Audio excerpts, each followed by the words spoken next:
राम राम नमस्कार। हम किरण उपाध्याय अपने चैनल पर रह सबके बहुत बहुत स्वागत करतनी। आज बहुत सुंदर एगो कोहबर गीत लेके आइल बानी जा, सुनाओ तनी जा, सुनी सब है। पसंद आई तो लाइक सब्सक्राइब शेयर जरूर करो सब है, कमेंट में बताई सब है कि हमनी के गीत कैसन लगा। चलिए सुनल जा। सिकिया चिरता दुल्हा मोही लिहले हो, चला सुभावा हमरा देशे हो, चला सुभावा हमरा देशे हो। कैसे में चली प्रभु जी रौरा देशे हो, अम्मा बिना हमर भी कैसे हो, अम्मा बिनु हमर भी कैसे हो।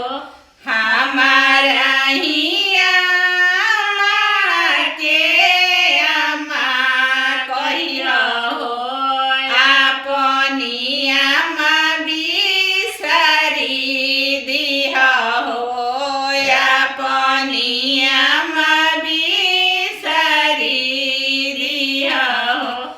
राउर अम्मा प्रभु जी रौरा के होई है हो, हमरा के बीरहिया बोली है हो, हमरा के बीरहिया बोली है हो।